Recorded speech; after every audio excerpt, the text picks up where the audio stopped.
जी, अस्सलाम वालेकुम, क्या हाल चाल है? ठीक-ठाक हैं?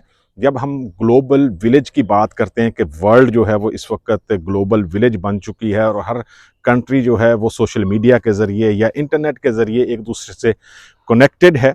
तो इट डज़न्ट मीन कि सिर्फ़ जो है वो खुशी के लम्हात या एक-दूसरे से चिल करने के लिए जो है कनेक्टेड होते हैं। अगर दुनिया में किसी भी जगह पे कोई आफ़त आती है, ज़ल्ज़ला आता है, फ्लड आता है, तो उसके असरात जो हैं वो पूरी दुनिया में महसूस होते हैं। हर बंदा किसी भी कंट्री में रह रहा हो, चाहे वो कंट्री जो है वो हज़ारों किलोमीटर या मील जो है वो दूर हो, तब भी वो ये असरात जो है वो महसूस करता है। कोई भी जो है वो चीज़ हो सकती है। जैसे अगर हम यूरोप की बात करें, तो यूक्रेन वॉर जो है वो 2022 में स्टार्ट हुई, तो उसके बाद यहाँ पे यूरोप में या जर्मनी में बहुत सारी चीज़ें जो हैं वो चेंज हुई। गैस महंगी हुई, जो खाने पीने की चीज़ें थी वो महंगी हुई, ऑयल महंगा हुआ, खाने का ऑयल जो है वो महंगा हुआ।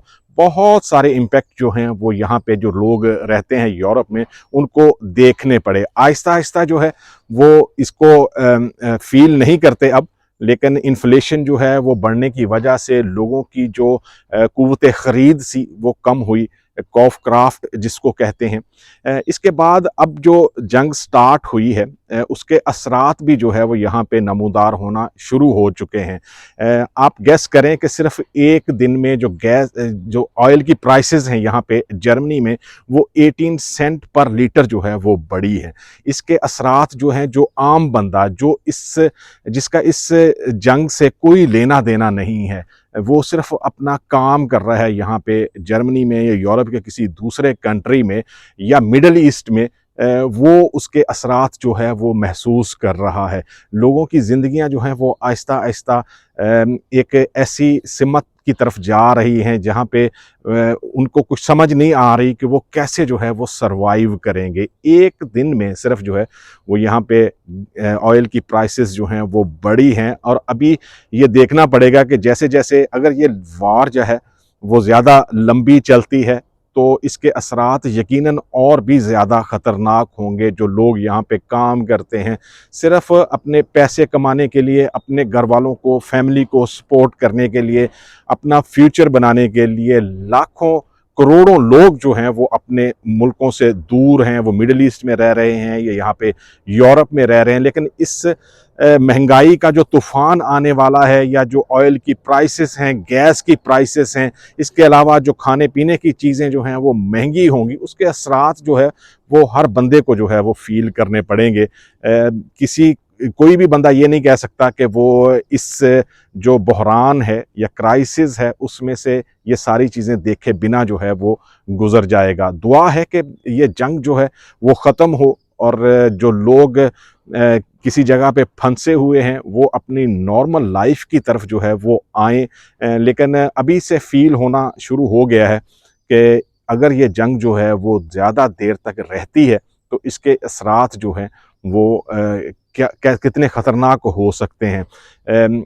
इसके अलावा कि ये जंग सही है या किसके साथ ज़्यादती हुई या क्या जो है वो होना चाहिए था, लेकिन मैं एक जनरल बात कर रहा हूँ, एक आम जो आदमी है उसकी मैं बात कर रहा हूँ कि जो लोग जिसका लेना देना नहीं है इस जंग से, लेकिन वो क्या जो है वो फ़ील कर सकता है।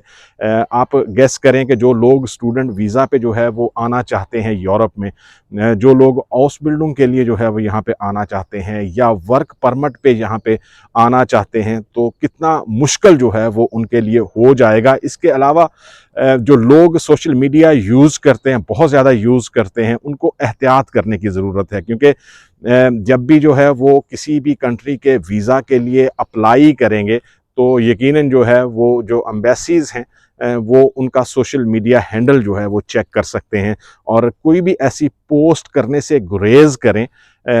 आपके जज़्बात कुछ भी हो सकते हैं, लेकिन कोशिश करें कि उन जज़्बात को सिर्फ़ अपने तक या जो आपके दोस्त हैं उन तक महदूद रखें। इसको पूरे वर्ल्ड में फैलाने की ज़रूरत नहीं है। कोई ज़रूरत नहीं है कि आप वायरल हों। आप कोशिश करें कि जो आपकी लाइफ़ है वो सबसे फ़र्स्ट है। आपकी फैमिली की प्रायोरिटीज़ जो हैं वो सबसे पहले होनी चाहिए। आपको अपने फ्यूचर का जो है वो सोचना चाहिए। ये वॉर्स जो हैं शायद जो है वो आपके इख्तियार में ही नहीं था शुरू करना, और ना ही ख़त्म करना जो है वो आपके इख्तियार में हो सकता है। लेकिन आपके इख्तियार में अपनी लाइफ है, अपनों की लाइफ है, आपकी फैमिली की लाइफ है, जो आपके साथ रिलेटेड लोग हैं उनकी लाइफ है। आपको सबसे पहले उनके बारे में जो है वो सोचना चाहिए, और ये ख्याल करना चाहिए कि अगर आप बेटर फ्यूचर के लिए किसी दूसरे कंट्री में जाना चाहते हैं तो फ्यूचर में जो है वो आपके लिए कोई प्रॉब्लम ना हो। ये बहुत ज़रूरी है। बहुत सारे लोग नासमझी में बहुत सारी ऐसी बातें कर जाते हैं जो बाद में आने वाले वक़्त में उनके लिए नुकसानदेह हो सकती हैं।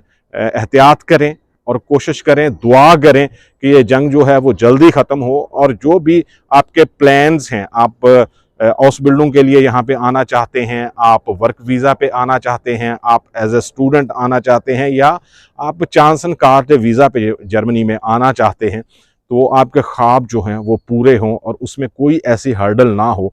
यकीनन जो है वो बहुत मुश्किल से बंदा जो है वो खड़ा होता है, बहुत सारी स्ट्रगल जो है वो करनी पड़ती है, लेकिन इस स्ट्रगल में आपकी नासमझी में कोई ऐसी बात ना हो जाए या कोई ऐसा काम ना हो जाए जो फ्यूचर में आपके लिए नुकसानदेह हो। बस यही मेरी कोशिश थी कि आप लोगों से जो है वो बात की जाए कि ये जंग जो है या कोई भी आफत हो, उसके असरात जो हैं वो बहुत दूर तक और बहुत देर तक रहते हैं। ये दो चीज़ें जो हैं वो ज़रूर होती हैं। यूक्रेन वार का मैंने आपको बताया कि 2022 में जो है वो स्टार्ट हुई, और उसके बाद बहुत सारी चीज़ें जो हैं वो यहाँ पे चेंज हुई। बहुत शदीद इन्फ्लेशन का जो है वो सामना करना पड़ा, और आहिस्ता आहिस्ता लाइफ जो है वो नॉर्मल हो रही थी, और उसके बाद इस तरह की चीज़ें जो हैं वो होनी स्टार्ट हो गई। कोशिश करें कि आप इस तरह की सूरत हाल में ना आएँ जो आपके लिए इन फ्यूचर जो है वो नुकसानदेह हो, और सिर्फ अपने फ्यूचर का सोचें, अपनी फैमिली का सोचें। यकीनन आप लोगों के जज्बात हर्ट हुए हैं रिलीजियसली, और इसके अलावा और बहुत सारी चीज़ें हैं, लेकिन आपके आगे एक लंबी लाइफ है। कोशिश करें कि सोशल मीडिया पे ऐसी कोई भी पोस्ट मत करें जो आपके लिए इन फ्यूचर जो है वो नुकसानदेह हो। एक और बात है जो शायद जाते जाते जो है वो रह गई, आप कोशिश करें कि जो भी आप करना चाहते हैं जर्मनी में, लैंग्वेज सीखें, और जो भी आपके प्लान हैं उस पे फोकस्ड रहें। बहुत सारे लोग शायद जो हैं वो ये सोचते हों कि अब जो है वो वॉर लग गई है तो अब थोड़ा सा वेट करना चाहिए। अभी बेस्ट टाइम है। अगर आप यहाँ पे यूरोप में मूव होना चाहते हैं, यहाँ पे जर्मनी में आना चाहते हैं, तो आपको ज़रूर जो है वो अपनी कोशिशें करनी चाहिए। लैंग्वेज सीखें, और ये वॉर जो है वो उम्मीद है कि जल्दी जो है वो ख़त्म हो जाएगी, ये क्राइसिस भी जो है वो ख़त्म हो जाएगा। लेकिन जो क्राइसिस जर्मनी में है वर्कर्स का, वो शायद इतनी जल्दी जो है वो ख़त्म होने वाला नहीं है जब तक कि वर्कर्स यहाँ पे पूरे नहीं होते। और आपको पता है कि यहाँ पे जर्मनी में या यूरोप में एक तो बर्थ रेशो जो है वो बहुत कम है, दूसरा जो एज फैक्टर है यहाँ पे वर्कर्स का, वो बहुत इम्पेक्ट कर रहा है हर कंट्री की इकॉनमी को। कोशिश करें कि लैंग्वेज सीखें, और जो भी आपके गोल्स हैं उनको हासिल करने की कोशिश करें, और उसके बाद यहाँ पे अप्लाई करें। बेस्ट टाइम है, मार्च का महीना जो है वो स्टार्ट हो चुका है। आप हाउस बिल्डिंग करना चाहते हैं, आप यहाँ पे स्टडी के लिए आना चाहते हैं, लेकिन हाउस बिल्डिंग के लिए बेस्ट टाइम है। आपके पास अगर लैंग्वेज है तो ज़रूर अप्लाई करें। अगर आप लैंग्वेज कर रहे हैं तब भी जो है वो अप्लाई करना शुरू करें। उम्मीद है कि आप ज़रूर जो है वो सक्सेसफुल होंगे। मिलेंगे किसी दूसरी वीडियो में। दुआओं में ज़रूर याद रखें। अल्लाह हाफ़िज़।